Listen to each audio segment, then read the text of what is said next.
আসসালামু আলাইকুম, স্বাগত জানাচ্ছি আরটিভির রাতের সংবাদে। আপনাদের সঙ্গে আছি আমি সিনথিয়া রহমান। শুরুতে জানিয়ে দেব মার্কেন্টাইল ব্যাংক সংবাদ শিরোনাম।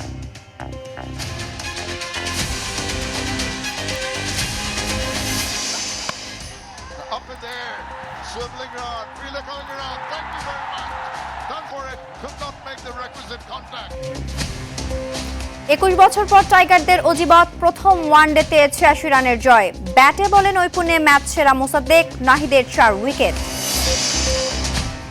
ইসলামী ব্যাংকের আন্দোলন রাজনৈতিক অস্থিতিশীলতা তৈরির চেষ্টা, অভিযোগ সরকারের।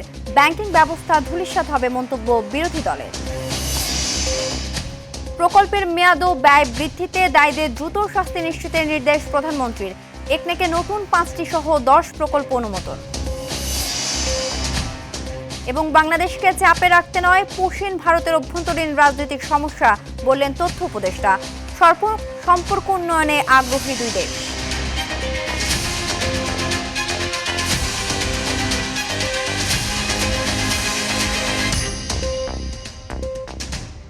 দর্শক শুনছিলেন মার্কেন্টাইল ব্যাংক সংবাদ শিরোনাম, এবার বিস্তারিত। শুরুতে বাংলাদেশ অস্ট্রেলিয়া ওয়ানডে প্রসঙ্গ।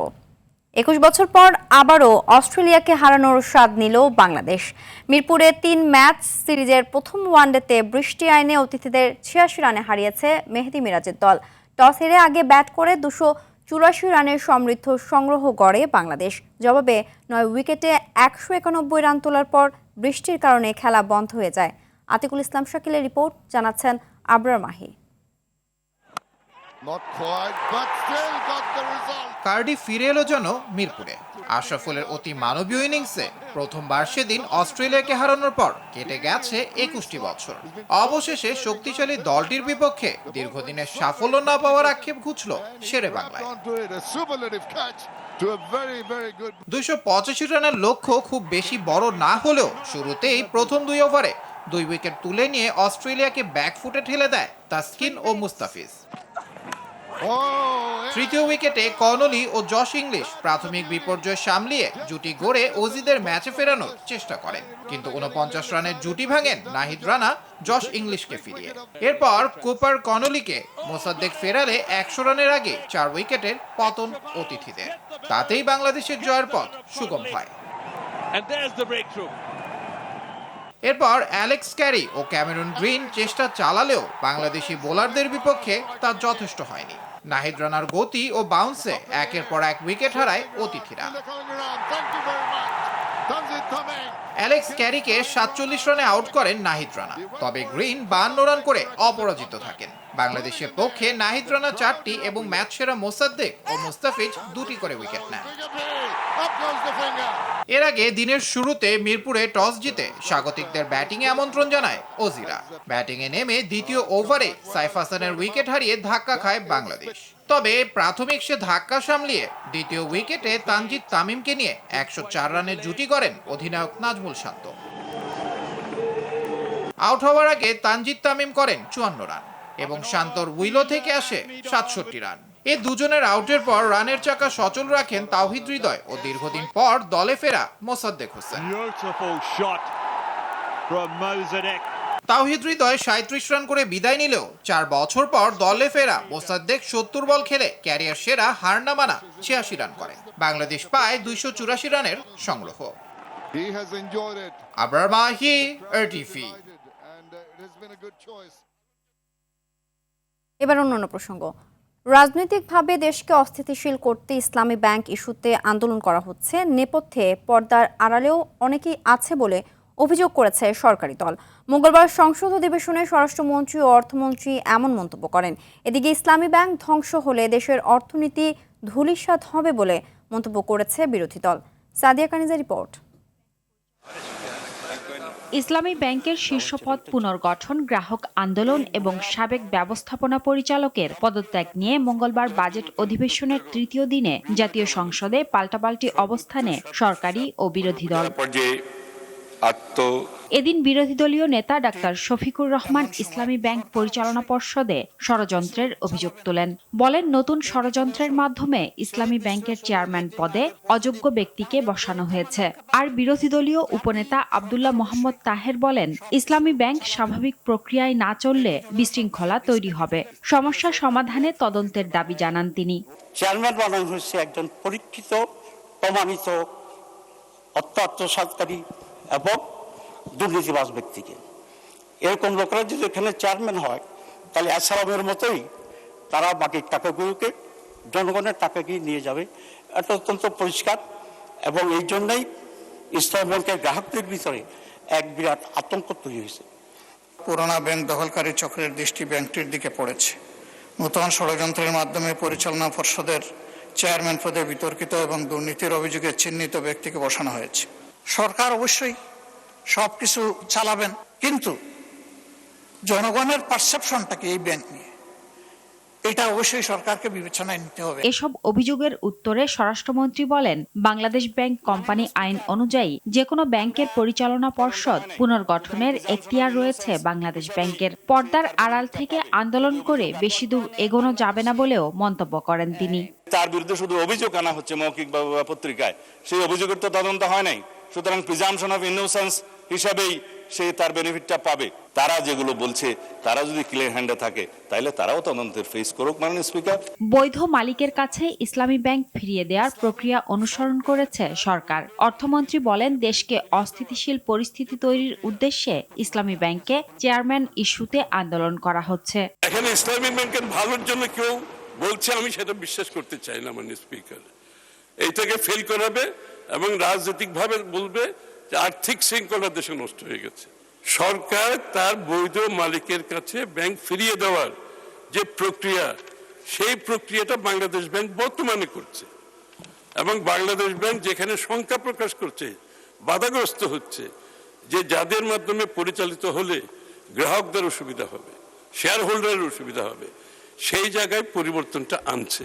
এর আগে এদিন সংসদ অধিবেশনে অর্থমন্ত্রী জানান, বাজেটে নারী ও তরুণ উদ্যোক্তাদের জন্য 400 কোটি টাকা বরাদ্দ প্রস্তাব করা হয়েছে। সাদিয়া কানিজ, RTV, ঢাকা।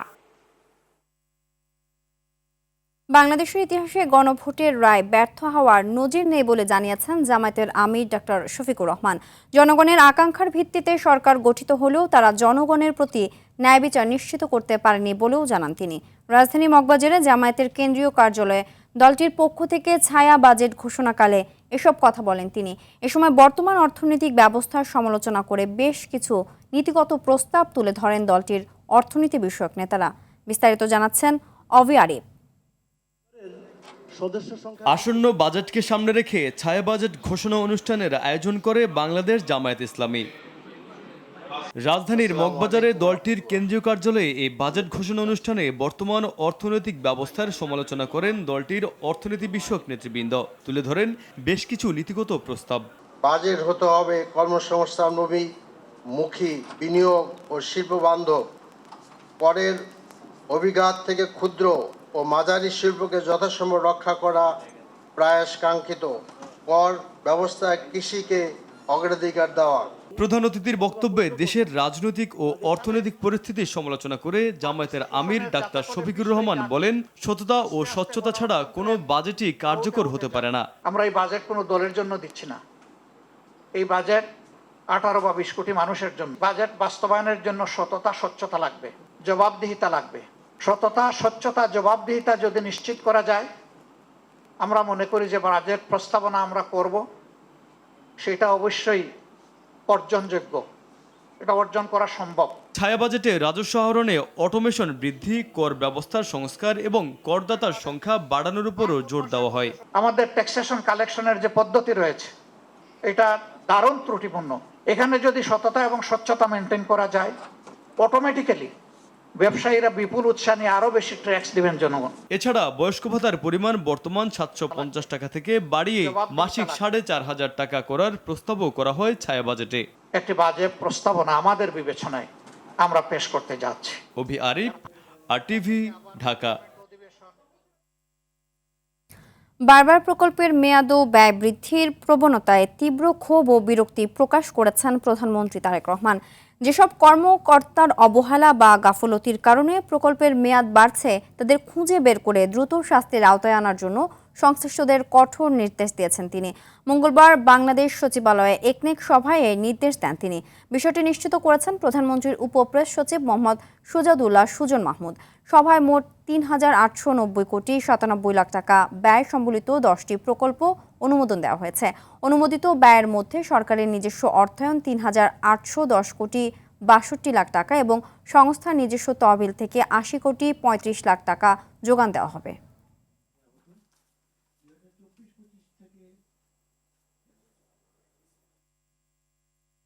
ভারত সরকার বাংলাদেশকে চাপে রাখতে পুশিন করছে না, পশ্চিমবঙ্গের অভ্যন্তরীণ রাজনৈতিক কারণে সীমান্তে পুশিনের চেষ্টা করছে বলে জানিয়েছেন প্রধানমন্ত্রীর তথ্য সম্প্রচার বিষয়ক উপদেষ্টা doctor Zahidur Rahman.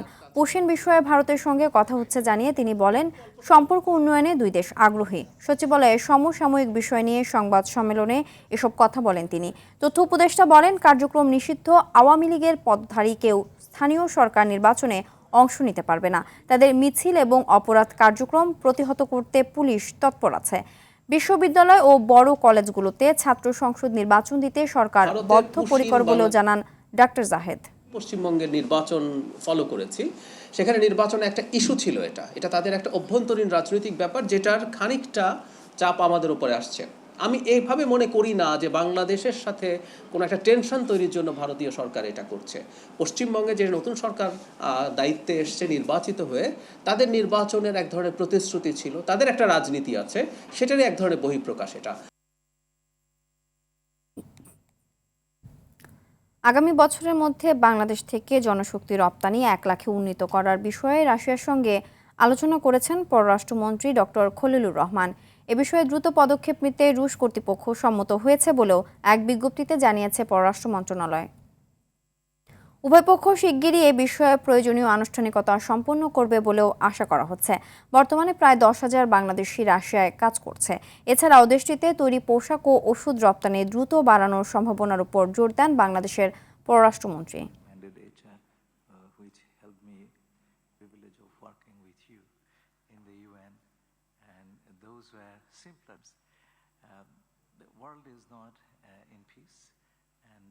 And ever since, we have seen quite a bit of expansion of our relationship in various fields, in trade, in education, in energy, in the area of defense, and we continue to do that. We have a very fine ambassador helping us in Dhaka in bringing forward our relationship.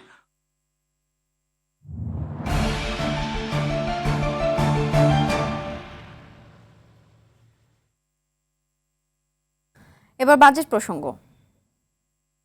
দেশের পুঁজি বাজারের অবস্থা ঠিক করতে সরকার সব ধরনের সংস্কার পরিকল্পনা হাতে নেবে বলে জানিয়েছেন অর্থ পরিকল্পনা মন্ত্রী আমির খসরু মাহমুদ চৌধুরী।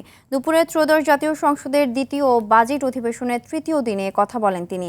জানান, দেশে বেকারত্ব দূর করতে এবং নারী ও তরুণ উদ্যোক্তা তৈরিতে 400 কোটি টাকা বরাদ্দের প্রস্তাব করা হবে।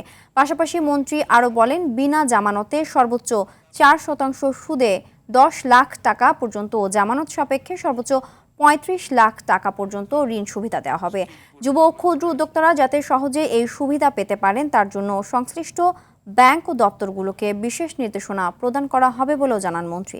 আমরা কারিগরি শিক্ষার দিকে 2025-26 অর্থবছরে সংশোধিত বাজেটে স্টার্টআপ তহবিল খাতে 200 কোটি টাকা বরাদ্দ রয়েছে। এছাড়া আগামী 26-27 অর্থবছরের বাজেটে স্টার্টআপ তহবিল, নারী উদ্যোক্তা তৈরি, নারী উন্নয়ন ও তরুণ উদ্যোক্তা তৈরিতে প্রস্তাবিত বরাদ্দ মোট 400 কোটি টাকা। দেশের অর্থনীতিকে আরও সমৃদ্ধ করতে কৃষি খাতের বিদ্যমান প্রতিবন্ধকতা দূর করে আধুনিক প্রযুক্তি নির্ভর সহায়তা নিশ্চিতের পরামর্শ দিয়েছেন অর্থনীতিবিদরা। এবারে বাজেটে এ খাতে বরাদ্দ বাড়ানোর পাশাপাশি কৃষি পণ্যের সরবরাহ ব্যবস্থা ও সংরক্ষণ সুবিধার উন্নয়নে গুরুত্ব দিতে পরামর্শ খাত সংশ্লিষ্টদের। উদ্যোক্তাদের মতে, কৃষিতে ভর্তুকি বাড়ানো হলে উৎপাদন বাড়বে এবং এর ইতিবাচক প্রভাব জাতীয় অর্থনীতিতেও প্রতিফলিত হবে। বিস্তারিত আব্দুর রহমান রিপোর্টে। মোট দেশজ উৎপাদন জিডিপিতে কৃষির অবদান দিন দিন কমছে। শুধু তাই নয়, কৃষি শ্রমিকদের সংখ্যাও কমছে আশঙ্কাজনক হারে। গত 17 বছর বাজেটে কৃষিকে গুরুত্ব না দেওয়ায় জিডিপিতে এ খাতের অবদান 18 থেকে নেমে 12% দাঁড়িয়েছে। 2 দশক আগেও দেশের মোট শ্রমশক্তির 75%ই কৃষিখাতে জড়িত ছিল, কিন্তু এখন তা নেমে এসেছে 40%। তাই এবারের বাজেটে এ খাতে ভর্তুকি বাড়ানোর দাবি উদ্যোক্তাদের। স্থানীয়ভাবে এই যে উৎপাদনযোগ্য রাসায়নিক সার এখানে উৎপাদন হয়, সেখানে প্রণোদনা দিয়ে একটা স্বয়ংসম্পূর্ণ একটা সার উৎপাদনের যদি আমরা ব্যবস্থাপনা তৈরি করতে পারি। শুধু খাদ্য নিরাপত্তার জন্য বিবেচনা না করে কৃষিখাতকে অর্থনৈতিক প্রবৃদ্ধির অন্যতম চালিকা শক্তি হিসেবে গড়ে তোলার আহ্বান এই উদ্যোক্তার। কৃষি যে আমাদের অর্থনীতির মেরুদণ্ড এবং কৃষির রূপান্তরের মাধ্যমেই যে আমাদের অর্থনৈতিক রূপান্তর হতে পারে, সেটাকে কাজে প্রমাণ করতে হলে কৃষিতে বিনিয়োগ আকর্ষণীয় করে দিতে হবে। কৃষিপণ্য সরবরাহ সংরক্ষণের প্রযুক্তির ব্যবহার বাড়ানোর পরামর্শ অর্থনীতিবিদদের। আমরা যদি উৎপাদন বাড়াতে চাই তাহলে কৃষিতে বিনিয়োগ বাড়াতে হবে এবং মোট যে বাজেট বরাদ্দ হয় তার প্রায় 10% কৃষি খাতে বরাদ্দ দিতে হবে এবং মোট কৃষি উৎপাদিত পণ্যের যে মূল্য, সেই মূল্যের 10% ভর্তুকি হিসেবে বিবেচনা করতে হবে এবং কৃষি যন্ত্রাংশের জন্য এখানে ভর্তুকি দিতে হবে এবং কৃষি যন্ত্রাংশের জন্য আমাদের দেশের অভ্যন্তরে কারখানা গড়ে তুলতে হবে। পাশাপাশি পরিবহনে চাঁদাবাজি বন্ধে আরও কঠোর ব্যবস্থা নেওয়ার দাবি খাত সংশ্লিষ্টদের। আব্দুর রহিম, RTV, ঢাকা। ডাক বিভাগের সেবা বাড়াতে ঢাকা নগরীতে স্থাপন করা হবে স্মার্ট পোস্ট বক্স। এছাড়া আমার ডাক অ্যাপের মাধ্যমে সেবাদান প্ল্যাটফর্ম তৈরি করে পর্যায়ক্রমে পুরো কার্যক্রমকে অটোমেশনের আওতায় আনা হবে। জাতীয় সংসদে সংরক্ষিত নারী আসনের সদস্য নীলোফার চৌধুরী মনির এক লিখিত প্রশ্নের জবাবে এসব তথ্য জানান ডাক, টেলিযোগাযোগ ও তথ্য প্রযুক্তি মন্ত্রী ফকির মাহবুব আনাম। মন্ত্রী জানান, ই-কমার্স প্ল্যাটফর্মের মাধ্যমে প্রতিটি ডাক সেবাকে সম্পূর্ণ ডিজিটালাইজড করা সম্ভব হবে। এদিকে আগামী 5 বছরে বাংলাদেশ কম্পিউটার কাউন্সিলের BCCর মাধ্যমে 1000 তরুণকে বিশেষ IT প্রশিক্ষণ দেওয়া হবে বলেও জানান মন্ত্রী। তথ্য প্রযুক্তি প্রশিক্ষণ কেন্দ্র ভবিষ্যতে স্কিলস ডেভেলপমেন্ট, ফ্রিল্যান্সিং প্রশিক্ষণ সহ ICT বিষয়ক বিভিন্ন প্রশিক্ষণ প্রদান করার কার্যক্রম গ্রহণ করা হবে। রাজধানীর পল্লবীতে 8 বছরের শিশু রামিসা ধর্ষণ ও হত্যা মামলার পূর্ণাঙ্গ রায়ের নথি হাইকোর্টে পৌঁছেছে। মোট 72 পৃষ্ঠার এ নথিতে 69 পৃষ্ঠার রায় এবং ফাঁসির দণ্ডপ্রাপ্ত আসামি সোহেল রানা ও তার স্ত্রীর 3 পৃষ্ঠার ডেথ রেফারেন্স রয়েছে। ফৌজদারি কোনো মামলায় আসামির মৃত্যুদণ্ড কার্যকরে হাইকোর্টের অনুমোদন লাগে, যা ডেথ রেফারেন্স মামলা হিসেবে পরিচিত। এর আগে বিকেলে 2 আসামির ফাঁসির রায়ে স্বাক্ষর করেন ঢাকা মহানগর শিশু সহিংসতা দমন ট্রাইব্যুনালের বিচারক মাসরুর সালেকিন। এর আগে 7 জুন শিশু রামিসাকে ধর্ষণ ও হত্যার দায়ে সোহেল রানা ও স্বপ্না খাতুনকে মৃত্যুদণ্ড দেয় আদালত। মামলার সকল রেকর্ড ডেথ রেফারেন্সের জন্য মহামান্য হাইকোর্ট বিভাগের ডেথ রেফারেন্স সেকশনে পাঠায়। চিফ জাস্টিস মহোদয়ের ঘোষণা অনুযায়ী যে বিশেষ বেঞ্চ গঠিত হয়েছে বা হবে আগামী সপ্তাহে, সেই বেঞ্চে যথাসময়ে অর্থাৎ পেপার বুক হয়ে গেলে মামলাটি কার্যতালিকায় আসবে এবং আসার পরে এই মামলার শুনানি কার্যক্রম শুরু হবে। বিচার বিভাগের স্বাধীনতা সুনিশ্চিতে সরকারের সদিচ্ছার অভাব নেই জানিয়ে অ্যাটর্নি জেনারেল রুহুল কুদ্দুস কাজল বলেছেন, তবে স্বতন্ত্র সচিবালয় প্রতিষ্ঠার বিষয়টি আরও যাচাই বাছাই প্রয়োজন। সকালে রাষ্ট্রপক্ষের আবেদনের পরিপ্রেক্ষিতে সুপ্রিম কোর্টের জন্য স্বতন্ত্র সচিবালয় প্রতিষ্ঠায় হাইকোর্টের দেওয়া রায় স্থগিত করে আপিল বিভাগ। আগামী 16 জুন হবে উভয় পক্ষের শুনানি। এ বিষয়ে রাষ্ট্রের প্রধান আইন কর্মকর্তা আরও বলেন, স্বতন্ত্র সচিবালয় প্রতিষ্ঠা আইনটি সংসদে পাশ না হওয়ায় এর রায় বিচার বিভাগে প্রশাসনিক জটিলতা তৈরি করছে।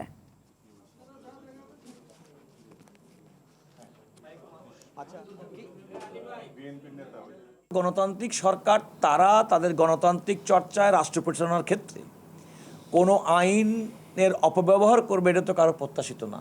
আমি মনে করি যে এটা রাষ্ট্র ব্যবস্থাটা দায়িত্ব পালন করে তাদের সদিচ্ছা উপর নির্ভর করে, এবং আমি মনে করি যে আমি তো বর্তমান সরকারের কোনো সদিচ্ছার অভাব দেখছি না, যারা বিচার বিভাগের স্বাধীনতা সুনিশ্চিত করবে না এমন কোনো কিছু দেখি না। রাজধানী মৌচাক এলাকায় স্বেচ্ছাসেবক দলের নেতা বিল্লাল হোসেন তালুকদারকে ছুরিকাঘাতে হত্যার ঘটনায় জড়িত অভিযোগে 2 জনকে গ্রেফতার করেছে পুলিশ। গ্রেফতার হওয়া আলামিন ও রিয়াজুল যুবদলের কর্মী ছিলেন। সোমবার রাতে ঢাকা ও মুন্সিগঞ্জে পৃথক অভিযান চালিয়ে তাদের গ্রেফতার করা হয়। পরিবারের দাবি, রমনা থানার যুবদল নেতা দিদারুল ইসলাম বাবু ডেকে নিয়ে বিল্লালকে খুন করেছেন। সাকিবুর রহমানের রিপোর্টে বিস্তারিত। মৌচাকের আনারকলি মার্কেটের চাঁদাবাজি নিয়ন্ত্রণ নিতে স্বেচ্ছাসেবক দলের রমনা থানার সাবেক আহ্বায়ক বিল্লাল হোসেন তালুকদারের সঙ্গে বিরোধ চলছিল থানা যুব দলের আহ্বায়ক দিদারুল ইসলাম বাবুর। পরিবারের দাবি, স্থানীয় সংসদ সদস্যের মধ্যস্থতায় এ দুইজনের বিরোধ মীমাংসাও হয়। পরিকল্পিতভাবে বিল্লালকে খুন করার অভিযোগ স্বজনদের। বিন্দু পরিমাণ ভুল নাই যে পরিকল্পনা ছিল না ওদের, কারণ আমার ভাইয়ের শরীরে কোথাও আঘাত করে নাই, একবারে ফুসফুস বা হার্টে একবার আঘাত করছে, একটা আঘাতই করছে। তার মানে ওদের উদ্দেশ্য ছিল আমার ভাইকে মারা। এখানে গ্যামজামটা ছিল দোকান নিয়ে, এখানে একটা চাঁদাবাজি হইতো, আমার ভাইটা বাধা দিছে। এই ঘটনায় রমনা থানায় মামলা করেছে পরিবার। এরই মধ্যে দুইজনকে গ্রেফতারের কথা জানিয়েছে পুলিশ। একজনকে ঢাকা থেকে অ্যারেস্ট করেছে, একজনকে মুন্সিগঞ্জ থেকে আমরা অ্যারেস্ট করেছি। আলামিন সে 19 নং ওয়ার্ড যুবদলের আহ্বায়ক, আর রিয়াজুল তিনি যুবদল কর্মী বলে আমরা জেনেছি। এদিকে গ্রেফতার আল আমিনের স্ত্রীর দাবি, ঘটনাস্থলে থাকলেও বিল্লাল হত্যার সঙ্গে তার স্বামী জড়িত নন।